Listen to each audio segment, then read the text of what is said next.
Hey YouTube, welcome back to another video.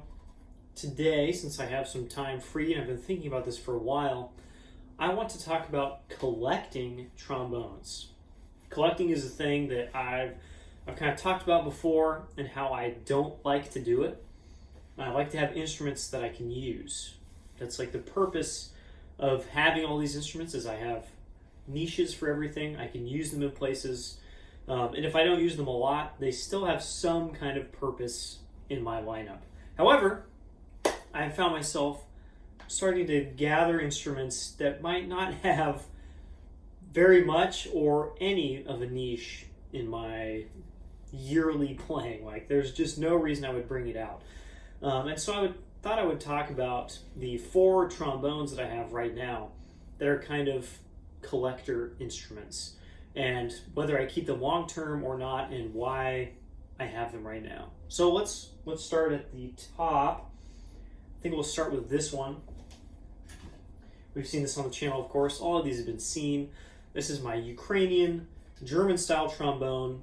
It is made in Kiev in 1948, so just post World War II. This was very cheap, and that's going to be kind of the running theme with all these collector instruments. There are people out there that collect Earl Williams trombones. Those are worth a lot of money. And a lot of these people, as far as I can tell, don't use them a ton. They just kind of like to have fancy things. That's the thing I fight against, right? I like to have things that either work or don't cost a lot. And hopefully it's kind of both. Like, I can use them and they didn't cost a lot. This total was less than $200 shipped from Ukraine. So I got this really cool, like, historical instrument. It's not, pre-World War II or like 1800s historical, but historical in a period that I think is very interesting. It's got snakes on both ends. It has a functional slide, and actually it does play. And it's really cool because it's in the German pattern. And I'm sure there's a name for this exact pattern in German. Vita is usually the Vita 1, 2, 3, 4, 5, whatever. I'm sure there's a name for this pattern of German style instrument. I don't know what it is. I'm not that versed in it. But I basically get a cool old German trombone, but also something that's more interesting to me in that it's Ukrainian Soviet made. This is like the coolest thing of all time. Will I ever use it? No, it does not play super well. It's not easy to use. It's extremely front heavy, like most of these German horns are. The slide, even though it is chrome plated, which is very cool, the seller did that for me before I bought it. It's chrome plated, so it moves. It's not a good slide. It's got this weird in between shank because it has a lead pipe, which is a little bit odd, but I'm not sure if it has a taper to it at all because this just wobbles. Again, this mouthpiece should go into like here, but it only goes into there. It's just a normal large shank. And a medium shank also doesn't fit. It has no, it's friction fit, so the bell will just fall off or the side will just fall off if it wants to. It's not a useful instrument, but this is so cheap and is worth so little. If I wanted to sell it again, there's no reason for me to sell this. It does take up some space, that's a bummer, but it does not take up a lot of space, and it just feels good to have. There's no reason for me to get rid of this. This is an instrument I do not feel bad about collecting whatsoever. In fact, I would maybe perhaps someday make this into a decoration of some kind. I don't really like trombone decorations. Obviously, I have some stuff hanging around. Again, these are all functional things. They are not decorations, but perhaps this could be a cool decoration. This is something I feel good collecting. On to the next one. Again, silver plated. I don't know what's the theme with that. My Boozy and Hawks, or is this just a Boozy? Let me check. This is a Boozy and Hawks. Imperial, right? I have to check. Imperial G bass trombone, 485 bore, nice and small. And it's in G. And that's why it is so very long, and it has a handle. This one is an accidental collection. I actually bought it as a large bore Betty model. Betty being the name of a British bass trombonist who had his own model of Imperial G bass trombone that was a larger bore. It was 525. It had an 8-inch bell instead of the 7.5-inch on this. And overall, just was kind of a better instrument than these smaller Imperial models. It's more orchestral. And some of them have G, or I should say D triggers with an optional C slide. And they play really well. They're super cool. They make just a larger, easier sound than these do. And it was sold to me as one of those, and it's not one. So instead, I got the normal Imperial, the 485. Thankfully, the guy who sold it to me refunded some of the money that I paid. So it didn't cost a ton of money. It still cost probably a little more than this is worth. And this is an instrument that is just not extremely useful again. I'm actually playing a piece coming up soon, Vaughan Williams' Symphony, that was written for G bass trombone. Someone would have played maybe exactly this model on that. Am I going to do that? No. It is so hard to play this thing, especially in tune. The intonation is basically backwards. The third partial is super low, so you have to tune the D in the staff instead of the G's. It's very difficult to play. The slide, is actually in pretty good shape for being a long slide, but it's so hard to use with a handle. Getting all the G positions, playing in G. Again, I'm not good at this. So this is an instrument that serves basically no purpose except that it's fun.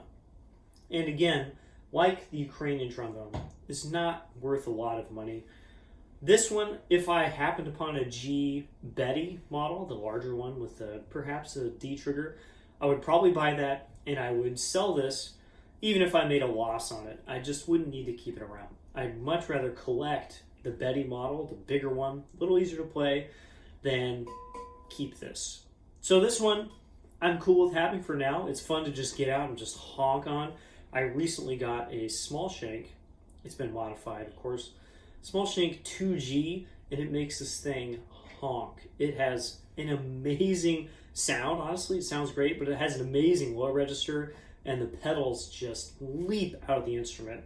I'll play it at some point. Today's a day off, so I'm not playing it all. This is an instrument that I am going to keep for now.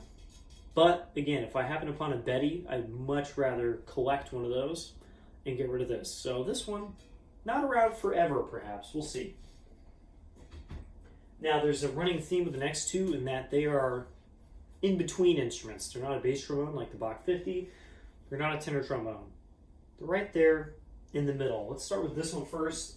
This is my Chinese 555 EF Durand model TV920B. Of course, it's totally meaningless. These are modeled after one of Slide Hampton, right? I want to get the name right. I'm pretty sure it's Slide Hampton. He's the guy who played, and again, I really hope I'm getting this correct. He's the guy who played left-handed, played the wrong side, and did it very well, but also played really big horns. A lot of times like a bass trombone, maybe with a tenor slide, but maybe even just with a bass trombone slide. And someone made, at some point, a custom trombone for him that was kind of a tweener instrument, kind of a middle between bass and tenor slide, and a big bell, but not quite bass-sized back here. And for some reason, these Chinese companies decided to copy that. There have to be like 2 or 3 of these original instruments for Slide Hampton that exist. Again, I really hope I'm talking about the right person here. And for some reason, this was what they copied. So they made a bunch of these. I just can't imagine they sold that well. I think they were sold as a bass trombone, but I've seen them either way, tenor or bass. This is 555 bore, so tenor's 547, bass is 562. This is right in the middle, 555, wide slide, yellow crook, which I can't really measure, but it looks bass size to me. This back here is all just tweener size. This is larger than tenor, smaller than bass, larger than tenor, smaller than bass, larger than tenor, smaller than bass, and then a 9.5-inch flare. But again, this part is smaller than bass trombone. So exactly right down the middle between these two instruments. And despite that, it makes a great small bass trombone sound. It sounds so good. I use this Marcinkiewicz teal mouthpiece. I put the collar on it because it just kind of dials things in. and it plays really well. It's in tune. It's got a great sound. It's kind of Bach-ish to a degree. I really like this one. The slide is actually pretty good. I think it's got nothing on it right now, and it's playable. It kind of needs 2 counterweights to be a little more comfortable, but I have another one that I put on. This is an instrument I got for $0. I bought a bass trombone, a Chinese bass trombone from a guy, and he's like, hey, can you just take this? I don't use it. And so I was like, well, whatever, a free trombone. And it turned out that this was actually the better of the 2 instruments. And that horn is long gone, and I've kept this one. 1, because it's worth nothing. No one will even pay money for these. And 2, because it's pretty good. And I've thought very seriously about putting a valve on here and just having it as a single, maybe even a double, probably just a single, kind of small bass trombone, because it is seriously good. This I do not feel bad about collecting, and actually I've used it on a paid gig, so does it count as a collector instrument? I would say yes, because I'm not going to use it for anything that I have coming up soon. But again, weird instrument, right in between tenor and bass, that makes it less useful than a lot of instruments, but weirdly good playing and sounding. So I don't feel bad about keeping it. The last one up is my dream horn. I had a big video about this recently. My King 1485 bass trombone, small bass trombone. Just got the original mouthpiece for it, the King 29, which has the correct shank, a little bit larger than large shank. It fits perfectly. Large shank mouthpieces go in a little bit too far and they wobble just a bit. This solves a lot of the problems with that. And I added a counterweight that makes it much more comfortable to play. It's still not perfect, but it's a lot better. And this instrument is actually even in a harder spot than this. Only because, well, okay, there's a few reasons. The ergonomics on the other instrument are not great because it's front heavy. But this one is even worse because I have a sterling silver heavy bell on the front. And it just, whoop, even with a big counterweight on here, just wants to roll forwards. The ergonomics of the lever, really bad. It's just not super fun to just hold. And I want to have an instrument that's fun to play. That takes a lot of that out of that. And with a modern mouthpiece, any of the mouthpieces I have, and I've tried a bunch, the Yamaha 58, I think gets a really good bass sound out of it. I have this Greg Black 2.5 GSY Futuro medium weight. There's a lot of numbers and letters there. This is actually a pretty good choice for it too. A lot of these mouthpieces play and sound better than the original King 29, which is a little small for me. But the third partial gets really squirrely and a little bit flat with any mouthpiece with a modern large shank, which makes it kind of difficult to recommend using. The other in-between instrument I have, this guy, does not have that problem. Partials kind of line up, they feel good, it all sounds good, there's no weirdness, except that there's no valve. This gets a little weird. So, if I were thinking about playing something that needed small bass trombone, and I didn't need low D or low E flat, I'd probably go, well, I'm going to use the Chinese horn because it's easier to hold, and I don't have to worry about weird intonation tendencies or having to use a weird mouthpiece. So this one's in a weird spot right now. I'm going to keep experimenting. I'm going to keep doing stuff with it. The point is, I still really like it. It's so cool. It's got the coolest engraving of any instrument that I own, even if it's very hard to see in this light. It's got the sterling silver bell. It's got the gold wash. It's got this really cool built rotor valve that is just like amazing. It actually plays really well too. This instrument is a little more dangerous than the other ones because it did cost like 3 times as much as all the other ones combined. So is it worth keeping around? For now, yes. I really like it. I'm not going to do anything weird with it. But in the future, if I find something that fits the niche better, if I find like a Bach 45 that I really like or something like that, this might go because this one is worth just enough where it might need to exit the collection. So that's my collection. I basically like to have instruments that I can use. This 50B2 being accepted because that's getting chopped apart.